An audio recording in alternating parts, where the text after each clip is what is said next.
Good afternoon S किचेनर बंधुरा S किचेने सबाइके स्वागत। आज आमी बानाबो चिकेन सादेकु। ताहले चलुन देखे नेওয়া যাক। चिकेन सादेकु बानानोर जोन्नो एखाने आमी निয়েছি 400 बोनलेस चिकेन और चिकेनगुलोर साइज किन्तु एरकम एकटु गोटा टाइपेर होबे। और एदिके निये निलाम दुटो मीडियाम साइजेर पेंयाज, किछुटा रसुनेर कोया और आदा और निয়েছি दुटो टमेटो एवं धनिया पाता। प्रथमे मीडियाम फ्लेमे एटी कड़ा बसिए कड़ाइয়ের মধ্যে 2 থেকে 3 চামচ তেল দিয়ে দেব। তেলটা যখন গরম হয়ে যাবে তখন চিকেনগুলো তেলের মধ্যে দিয়ে দেব।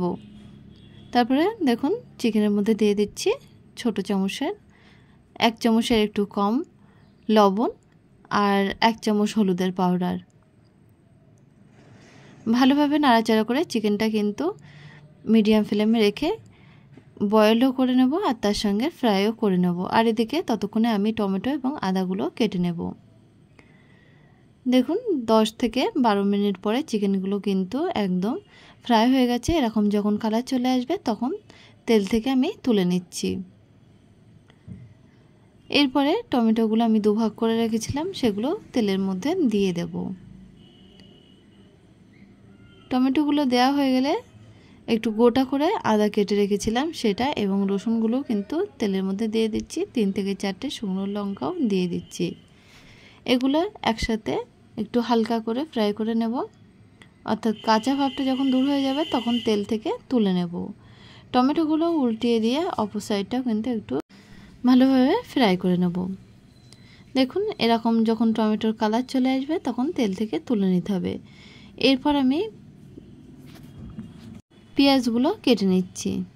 পেঁয়াজগুলো কেটে নিলাম আর এদিকে টমেটোগুলো হয়ে গেছে। এগুলো তেল থেকে তেল ঝরিয়ে তুলে নেব। ধনিয়া পাতাগুলো কুচিয়ে নিচ্ছি। টমেটোগুলো ফ্রাই হয়ে গেছে। এখন একটু ঠান্ডা করে নিয়ে এর খোসাগুলো তুলে দেখুন একটা ব্লেন্ডার জারের মধ্যে দিয়ে দিচ্ছি আর সাথে দিয়ে দিচ্ছি 2 থেকে 3টে শুকনো লঙ্কা, রসুন এবং আদা। এগুলো হালকা করে ফ্রাই করা ছিল। একসাথে বেশ ভালো মতো মিহি পেস্ট করে নেব।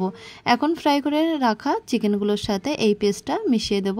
আর দেখুন একটা কাঁচা পেঁয়াজ আমি এইভাবে কুচিয়ে রেখেছিলাম সেটা কিন্তু এখন চিকেনের উপর দিয়ে দিচ্ছি আর কোচানো ধনিয়া পাতাগুলোও কিন্তু দিয়ে দেব।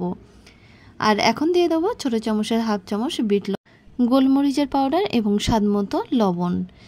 এই সবগুলো একসাথে বেশ ভালোভাবে মিশিয়ে নেব। মেশানো হয়ে গেলে দেখুন এদিকে আমি একটা তড়কা প্যান নিয়েছি। তড়কা প্যানের মধ্যে 1 থেকে 2 চামচ মতো সরিষার তেল দিয়ে দিলাম। তেলটা গরম হয়ে গেলে ফোড়ন হিসেবে দিয়ে দেব ছোট চামচের হাফ চামচের একটু বেশি মেথি ফোড়নটা দিয়ে এই চিকেনের উপরে আমি কিন্তু দিয়ে দিলাম ফোড়নটা। তৈরি হয়ে যাবে চিকেন সাদেকু। অত্যন্ত সহজভাবে কিন্তু এই রেসিপিটা বানানো যায় আর খেতে অসাধারণ। তাহলে বন্ধুরা এই রেসিপিটা একদিন বাড়িতে বানিয়ে খেতে পারেন, দেখবেন ভালো লাগছে। ভালো লাগলে অবশ্যই আমাকে কমেন্টে জানাবেন। আর আমাদের চ্যানেলটা এখনও যদি সাবস্ক্রাইব করে না থাকেন তাহলে সাবস্ক্রাইব করার জন্য অনুরোধ।